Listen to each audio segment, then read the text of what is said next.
Alright, what's up? Live just started. Today, I'm going live with David Rowley. He's a professional in Asia, in Malaysia, in the first division. He's from Australia. And we're just going to talk about his playing experience, his best tips and advice for players wanting to do similar things as him. He's going to join in just a second.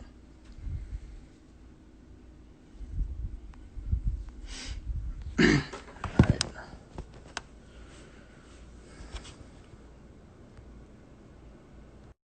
He's joined right now.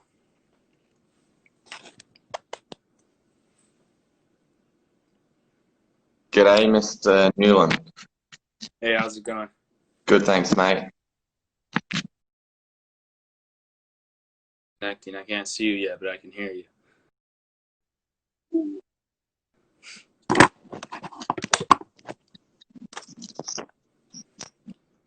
How's it look on your screen? I can see you, mate, but I'm frozen. That's weird. Yeah, it says still connecting right now.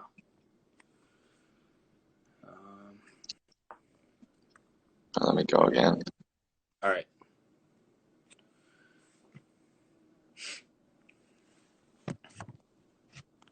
Having little issues right now. I'm gonna try to join again. All right.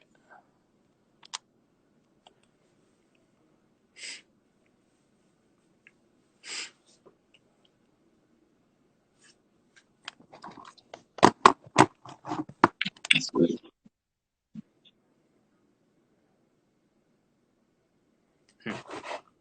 Can you hear me?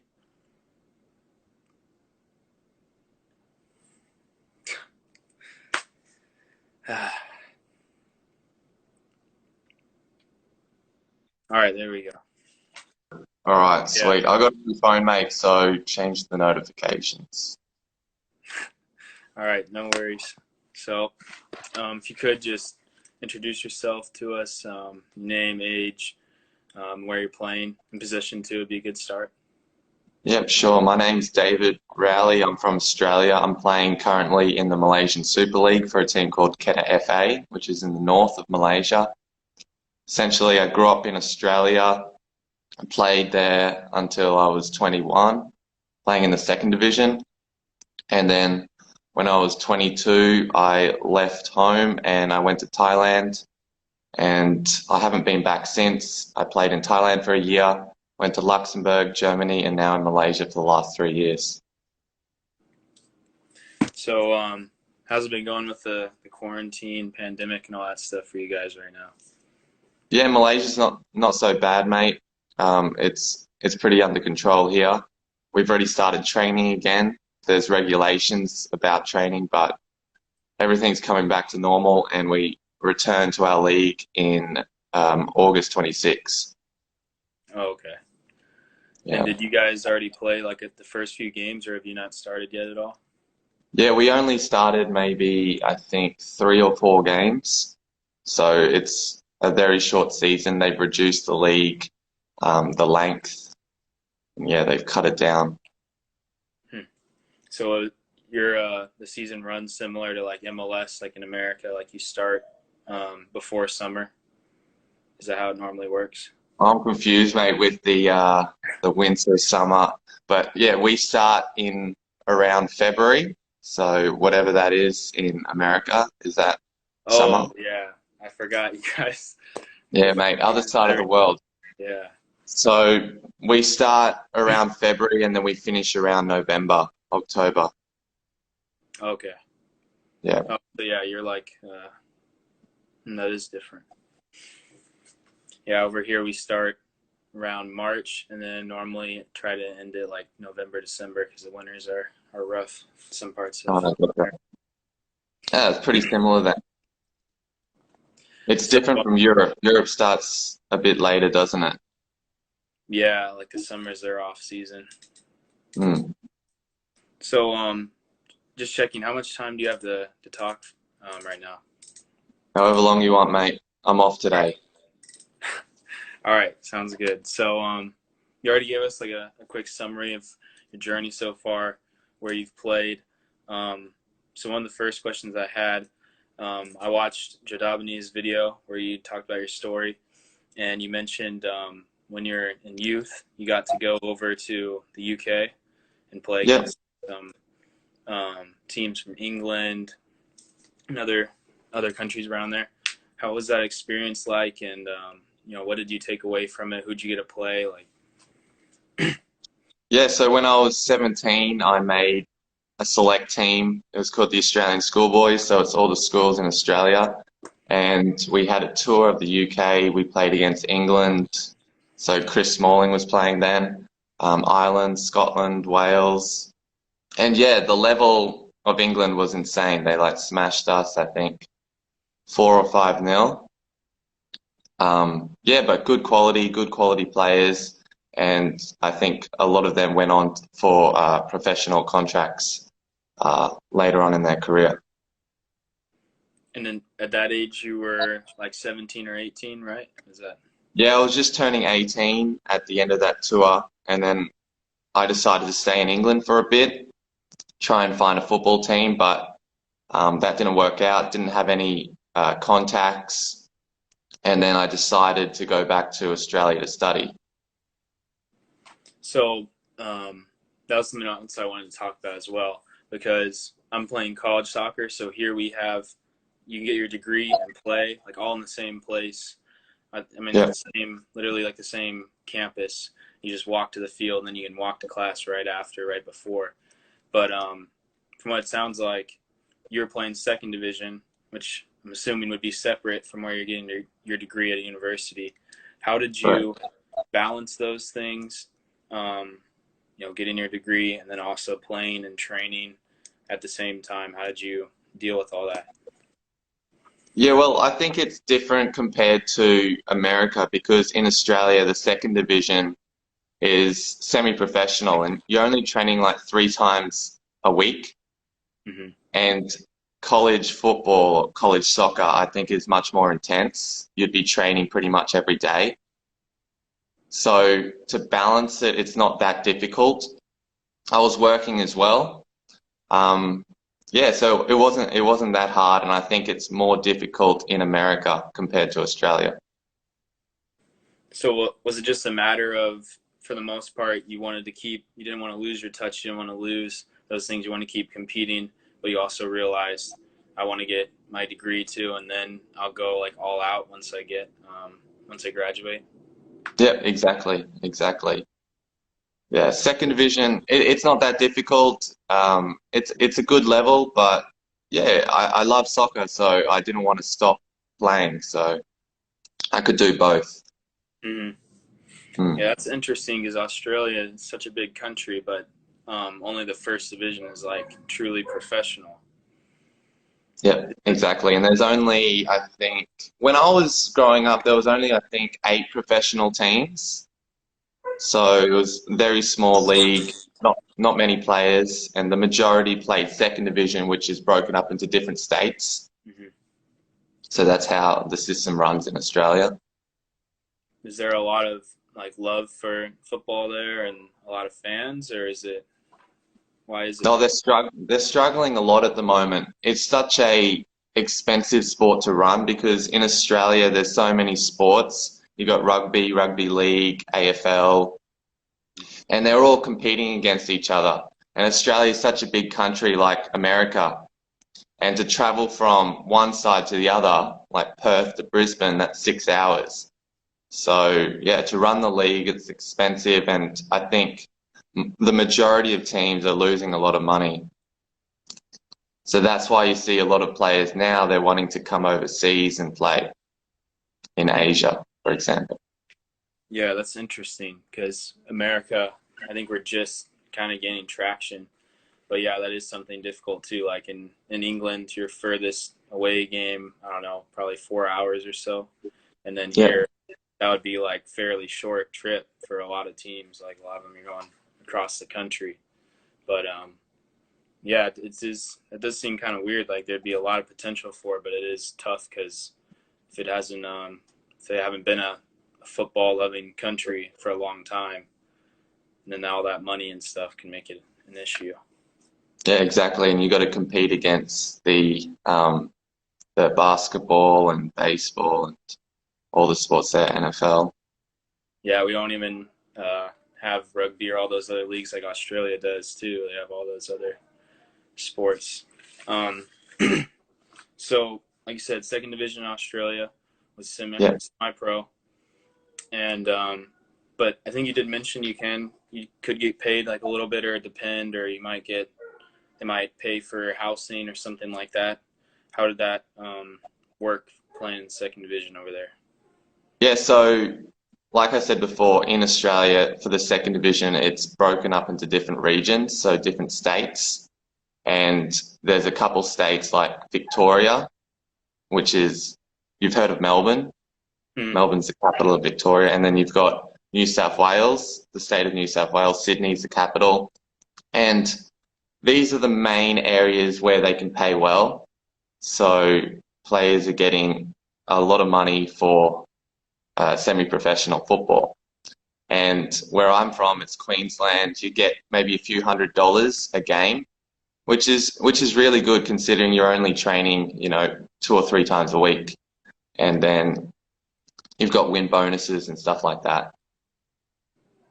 Yeah, that would be great too, because obviously college soccer here we can't get paid. We can get Mm, scholarships, but then that would be, um, I know it would be hard to balance if you were training full time. But yeah, that must be really nice getting paid, even if it's just a little bit. You're getting some money, yeah, and exactly.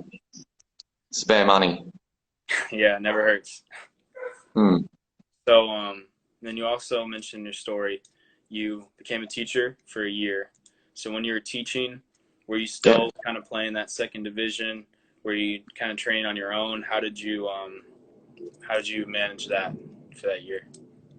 Yeah, so in second division, the training is always in the evening. So when I was teaching for 1 year. Yeah, I was still training in the evening, and yeah, there was no real problem. So yeah, it's all about, I think, just managing your time, getting all the marking done, and then heading off to football. Hmm. Yeah. Hey, you make it sound easy. Teaching and going to school and working and playing soccer and all that. No, Yeah, of course, there's stressful times, especially when there's exam periods and stuff. But if you manage your time well, then it's fine. yeah, that's true. It's all a matter of priorities. Yeah, Um, exactly. so then after, like you said, after you were teaching, then you went full out again with your soccer career. So, what were some of your best tips for getting trials? And then while you're also on the trial, how did you deal with like the stress, the pressure? What's your best advice for that? Yeah, so in my career, I've been on heaps of trials, over 20 for sure, over 20. And I had left teaching to go to Thailand. I had a friend that was playing there, and he put me in contact with an agent. So to answer that first question, to get trials, the best way is through other players because they're already over there, they know agents, and that's the best way to go about it. So I got in contact with a friend in Thailand, and he introduced me to an agent, and she brought me around to teams to trial. So yeah, that's the best way. And then dealing with trials, I guess it's all just experience. You got to come there. You got to be fit. That's one of the most important things. If you're not fit, then it's difficult to compete. So fitness is the most important, especially when you come into Asia. It's so hot, and if you're not fit, you're gonna suffer. So you're really doing yourself in if you're not fit. So that's the main thing when trialing, and then the rest is just enjoy yourself, show yourself, and hopefully you get signed. It's so interesting you brought up. Was it a lot different trialing in Asia versus Europe? Because I know in your story you talked about in Asia. Well, I think you said specifically Thailand. There are a few Mm. teams where you'd go on trial, and then they just kind of judge based off looks of how much time you got to play, or it was kind of a mess sometimes. Was that a difference between the different countries you noticed in the way they ran those things? Yeah, definitely correct. So in Asia, because each team is allowed a certain number of foreigners, they're looking for the key positions down the middle. So your centre backs, your centre midfields, your strikers. And normally Asian players, they're quite technically good, they're very skillful, but they're not that strong. So normally, especially in Thailand, they're looking for big boys, oh, all of Southeast Asia, they're looking for big boys, fast boys, and yeah, they discriminate with these attributes. Mm. So you would say that's like a kind of a playing style difference between Asia and other countries. They're looking for a lot bigger players if you're foreign, anyways. Yeah, exactly. And also older players. The majority of foreign players here are over 24 years. Oh, okay. So more They want, experienced players. yeah, they Yeah. want experience. Yeah, that was another question I had was about the playing style, but also um, compared to like you played in Luxembourg, you played in Germany and England for a little bit. What else was the difference between the playing level between Malaysia, Thailand versus the Luxembourg first division or Germany's divisions? What did Yeah. you notice between those? I would say the best football in terms of tactics is definitely Germany. The education of footballers over there is yeah incredible. I was playing in the fifth division there, and you've got a lot of ex-Bundesliga players, ex-professionals, so they got a lot of knowledge. And when I went there, if you run out of position, players will scream at you, tell you to get back into position. While over here, it's not as the tactical knowledge is not as great. So that's the major difference. Yeah, education. But you said the technical skill isn't that far off. It's more of just the positioning, the tactics awareness that is the biggest difference. Oh, there's some players here in Asia that are much better Hmm. technique than players in Europe. It's just size and tactics. That's really interesting. Um, oh, geez, I had another question I was going to ask. Yeah, um, because a lot of players over here, they grow up in like villages. They're playing outside football, just like five-a-side every day in their grass, outside their village. So that's why they're technically very good. They play a lot of futsal, and yeah, it helps. It helps a lot. And that's what I say to young players. The best thing that you can do is play futsal when you're young, play a lot of small-sided games so that you develop these good techniques and these abilities to compete under um, a lot of pressure and small area. yeah, because in Germany and Europe, they have a lot of the academies built up, so then that soccer IQ is ingrained. But then you see a lot of players from Africa, Asia, that are just as good technically, if not better, because they might not have the advanced coaching or whatever, but they just have their foot on the ball all day long, playing, Mm. doing whatever they For want. sure. I remember going to Brazil for the World Cup, and I was just outside one of these small little convenience stores, and I was juggling like a tennis ball just for fun, and there was this homeless guy that got up, and he could just start juggling like better than I, and it's just ridiculous. So yeah, small-sided games, it's the best for you. Yeah, that's crazy. Just some of those kids in those villages or people you'd never suspect, um, you know, just playing all the time, even if it's Exactly. just barefoot, not even a real ball, but they, um, just that love for the game. So another big question I had was the language barrier. I know you brought it up in Germany, or but in Southeast Asia, was there a lot of coaching staff, teammates, just people in general that knew English, or knew it well? And then also, obviously, in Luxembourg and Germany, how was, if there was a language barrier, how did you deal with that as well? Okay, so in Malaysia at the moment, well, the official language is Malay, but also English. Everyone learns English here, so the majority of players can speak basic English, so it's no problem here in Malaysia. In Thailand, the English is not so good, but with anything, mate, when you're playing with these boys, you pick up what the terms are for passing, for shooting, and yeah, you just learn it, and it helps a lot because if you can effectively communicate with a teammate in Thai, just the basics, it's going to make it a lot better for your team. And it's something you pick up. The same in Germany. When I was playing in like smaller villages, a lot of the players, a lot of the older players, they didn't speak English. So yeah, you had to learn German and it helps.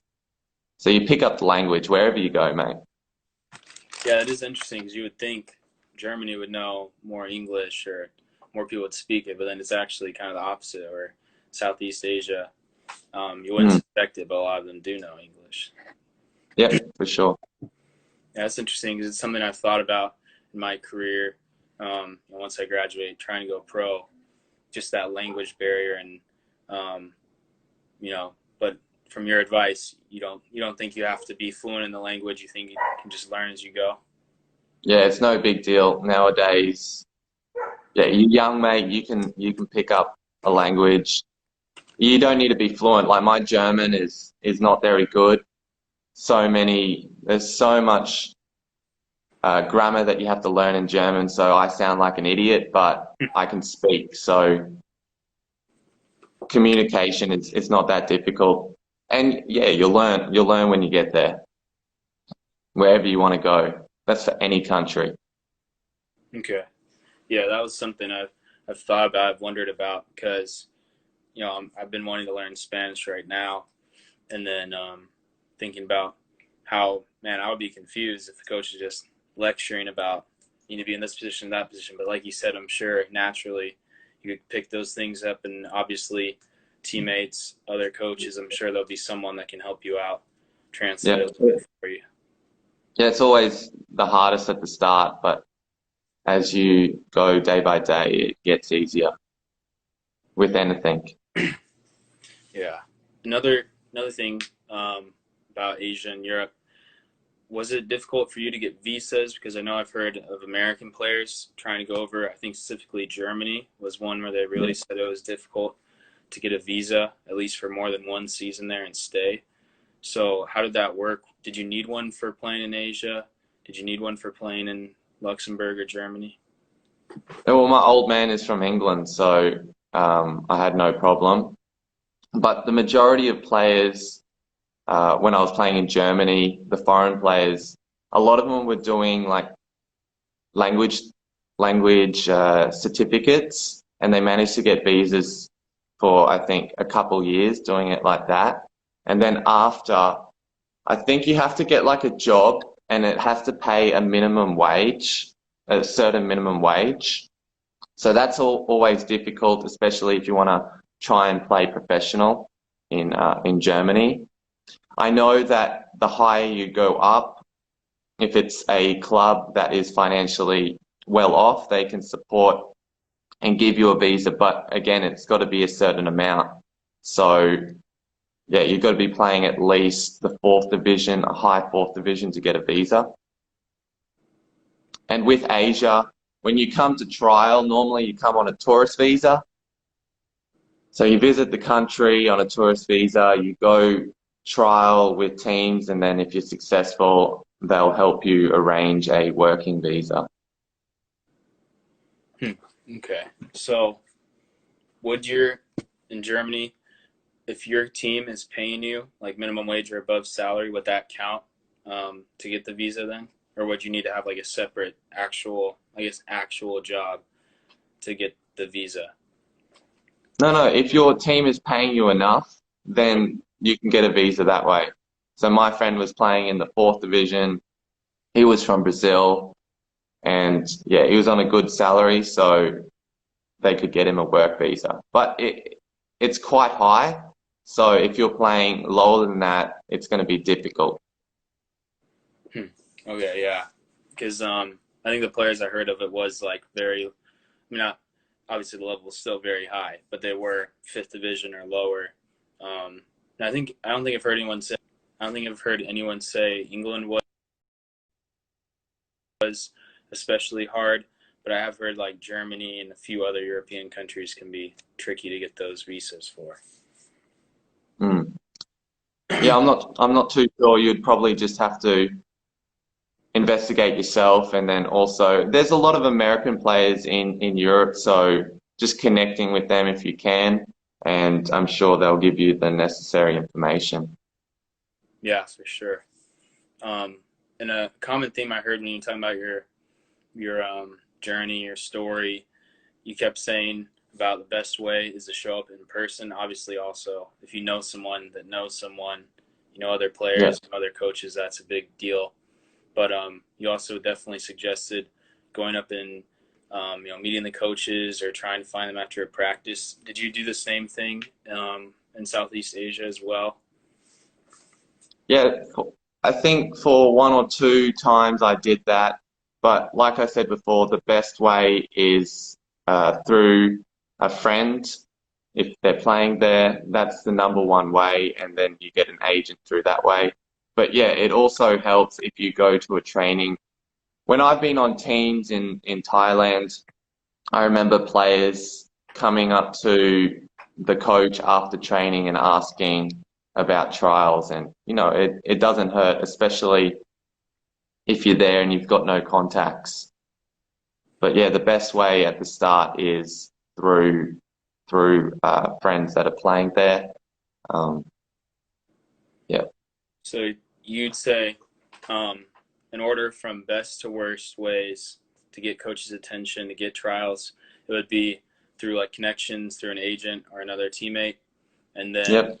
after that, it would be in person, try to meet them, try to come to a practice game or something and interact. And then you think the third way, the worst way would be just to send an email out of nowhere or, um, Yeah, exactly. okay. Yeah, emails aren't very effective. But yeah, mate, if you're really trying to go for it, do everything. Do everything you can. Yeah, for sure. It's it's interesting because with college soccer too, it's like the emails can be really tough. Feel like you're going nowhere sometimes, and then it might not be that you're necessarily not good enough. It's just they have so many they Yeah, can't go through thousands. all of them. How are they gonna be able to reply to so many?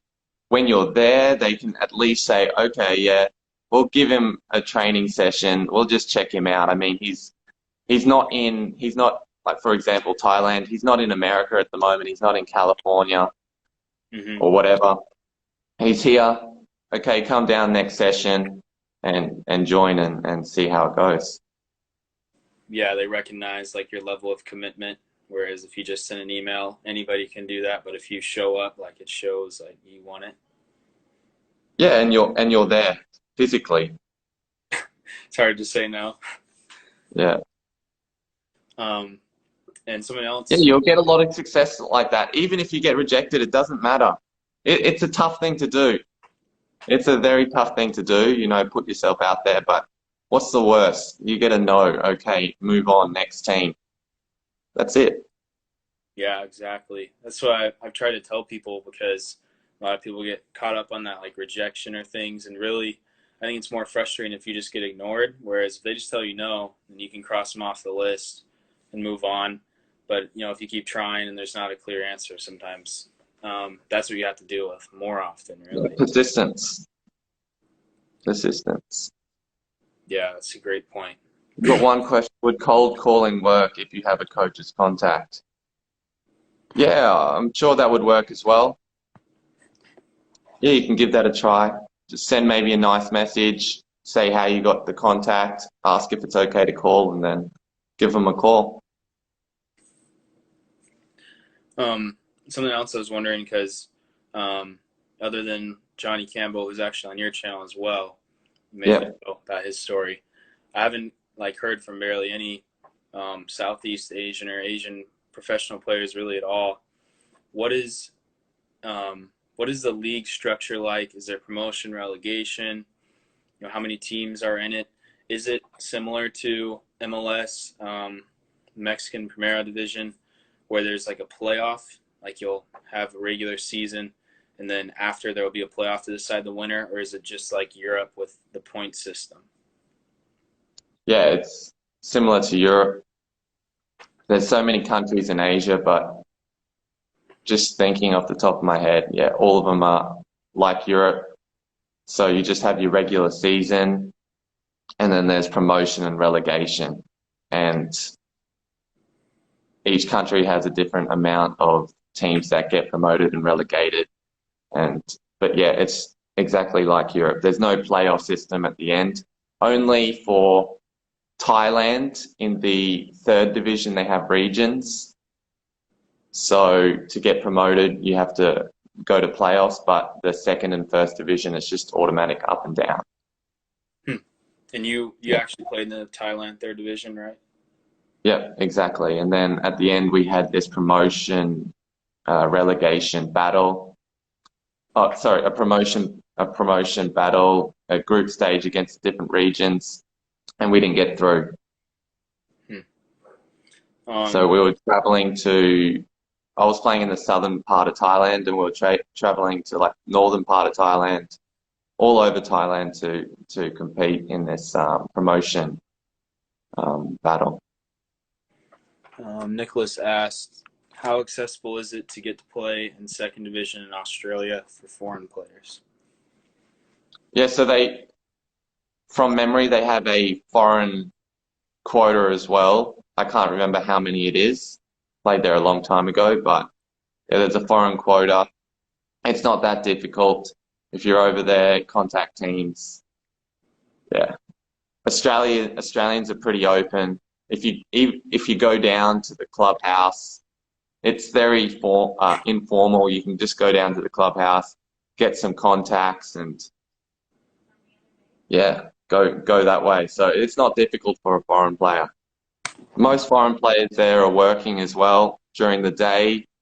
Some are going to language schools and then training in the evening and seeing Australia as well, like a holiday kind of.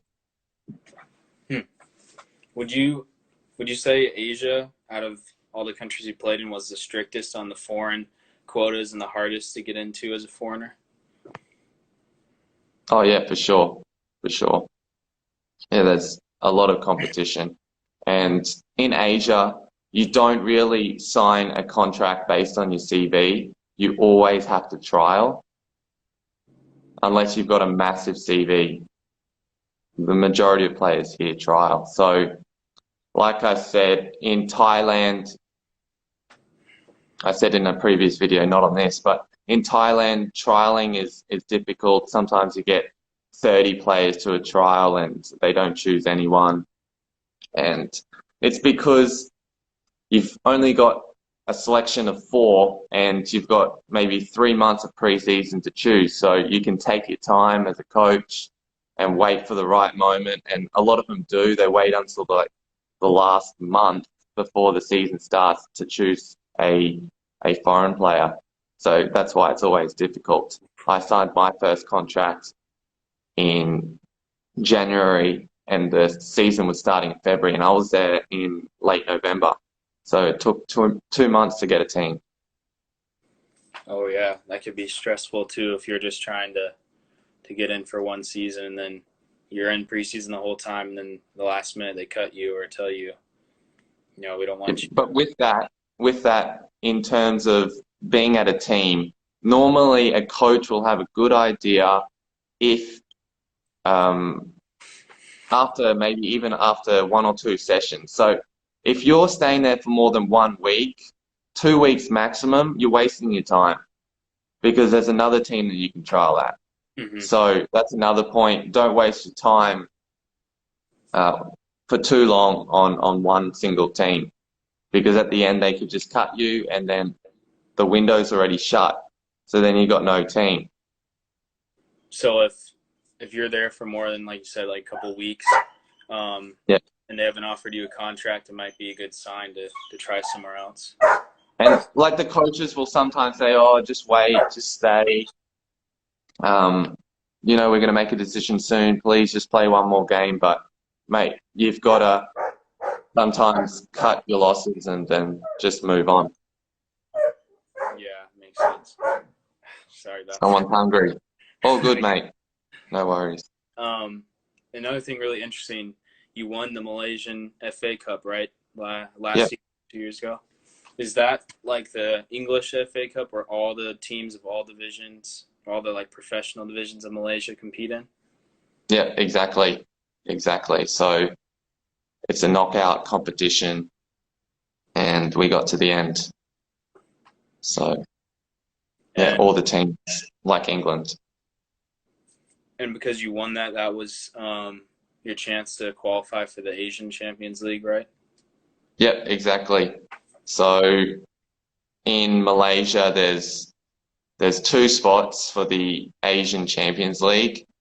So the first spot is the league winner goes direct into the AFC competition, the Asian Champions League competition, and then the winner of the FA Cup, they have to go through the qualifications. So we went through the qualifications, Okay. but we didn't get past that. And it's similar to the UEFA Champions League, like they reserve more spots for the bigger countries like China and Korea. Exactly, exactly. So China, Korea, Australia, Japan, they're the main countries. Oh, And then Australia. also, sorry? My bad. Go ahead. Yeah, and also countries from like the UAE, Iraq, yeah, bigger Asian countries. Oh, wow. So it's um, even Australia and some Middle Eastern teams compete in that competition as well. Yeah, exactly. So it's exactly like the Champions League in Europe, but just for Asia. Hmm. So what was that experience like playing in the final, playing those qualifying rounds for the Asian Champions League? Yeah, so the first game we played against a Hong Kong team, and the Hong Kong Football League is not as strong as Malaysia, so we beat that team 5-1. And then after we went to South Korea, and yeah, Korean football is a level above Malaysia, and we got beaten convincingly. But yeah, it was a good experience. We played in the World Cup Stadium in Seoul, and Wow. yeah, the level of football is really good. Wow. And you also, I think I heard that you played in front of 80,000 for the Malaysian FA Cup final. Yeah, so the supporters here in Malaysia, Indonesia, these two countries in Southeast Asia, they got the best support. Our team our team is Kedah, so we represent the state of Kedah, and the support here is one of the best in the country. But normally for the finals, you'll always get full 80,000. You'll get 40,000 from the away team and 40,000 from the home team. So they'll travel from Kedah to Kuala Lumpur, where the finals played. That's a 6-hour drive. You'll get 40,000 people coming, and then also the away team. Oh, I didn't know Malaysia was that big distance-wise either. That's crazy. Yeah, Malaysia's broken up into two parts. You've got East and West Malaysia.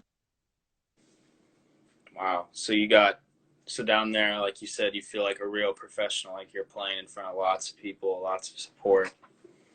Oh, for sure. Yeah, yeah, it's mental. Yeah, It's that's great. mental. Um, and then just my last kind of question, and I think you've already talked a little bit about it, but what is your best overall advice for players wanting to play pro in other countries and also specifically Asia because you have the most experience playing there? Yeah, the best advice is, yeah, before you go, you've got to make a lot of contacts, do a lot of networking so that when you go over there, you're not wasting your time. So first of all, network a lot. And then when you go over there, you've got to be fit. You've got to be fit. That is the most important thing. If you're not fit, you can't show yourself. So don't come over thinking that Asia is going to be easy to get in, because it's not. There's so much competition. You've got foreign players from all walks of life, from Brazil, from Africa. They've left their family. They've spent all their money to come to Asia to try and get one of them foreign spots. So of course it's going to be very difficult when you're competing against players like this, and they're going to be ready. They're going to be hungry. So yeah, you got to come ready. Yeah, I think that's a good mindset. Oh, sorry, what'd you say? Yeah, that's the best advice that I can give you. Just come ready and get a lot of contacts. Try and make as many contacts as possible. Yeah, I think that's a good mentality to have. Don't think like, oh, I can't make it in my own country, so I'll just go over to this league and it should get easy playing time or whatever. Because even though, like, at least for here in America, you know, Asian soccer isn't televised. There's not a whole lot of pros, you know, that I've got to watch other than you really on YouTube or other things sharing their experience. But like you said, you have tons of fans, you have very high level, you have lots of opportunities, and it's actually really tough to get into. So I think that's good advice and something I'll try to remember as well. Yeah, and so just to add on to that, don't get dejected if you manage to get a trial and then it doesn't work out. In my career, I've had at least 20 trials that have not worked out. I've been rejected a lot in Thailand until I signed my first contract, maybe 5 or 6 times. So it's normal. You just got to keep on going. Maybe a coach doesn't like you, another one will. So just keep on going and see how it goes. Yeah, and I've also heard you say that you emailed all the professional teams in England and only got 2 replies, and both of them are no. But now you're playing first division. You got qualifying rounds, Asian Champions League. You've got to play in all sorts of countries, experiences. So I think that's really good advice. Just don't take the rejections hard. You know, get your contacts, get your connections, work hard. That's what it comes down to. That's it, Josh. Yeah, you're on the right path, mate. How old are you? I'm 19 right now. Oh, still young. Okay. I thought you're older. And you're taking the college route at the moment? Yeah, I'm gonna be a sophomore this fall. So Sorry, mate. I don't know what sophomore means. oh, that would be my second year, and I'm doing Second year. 4-year Okay. degree. Okay, great. Oh, that's good. And then you're looking to go overseas after, or try and make it first in America? Yeah, my goal is I want to try out for a bunch of teams in America first, try to use my contacts, and then if it doesn't work out the first year after, then maybe consider going Europe, going Asia, South America. You know, we'll see, and trying out, Yeah. try to make a team, and then if I really like it, stay, do what you're doing, and then if I want to go back to America, then I'll take that experience with me and try again. Yeah, definitely. Oh, that's good, mate. Yeah, there's heaps of Americans playing in all the leagues around the world, heaps in Asia as well. So yeah, just network with them and then yeah, all the best with that. Yeah, appreciate it. Is there anything else you want to add before we go? No, all good. Was there any questions from anybody here? I think we Just look answered through them. Yeah, I think we got him. Got them? All right. Well, thank you very much. All right, We mate. appreciate your time, sharing your story, sharing your advice with us. I wish you good luck next season. Hopefully, you can have a successful season. Hopefully, this pandemic doesn't mess it up either. But thanks again. Keep doing what you're doing. I think your YouTube channel, all that, is really important and great for people to see as well. Cheers, Mr. Newlin. Appreciate it, mate. Thanks a lot, Josh. Nice speaking to you. Thank you. Have a good one. Yeah, Bye. great to interview. Have a good one. Cheers, mate. Bye. All right. Thanks to everyone who watched live. I'm going to put this on my IGTV in just a second. I'm also going to post on my YouTube channel a few weeks from now. But thank you all for watching. Appreciate it. Y'all have a good one.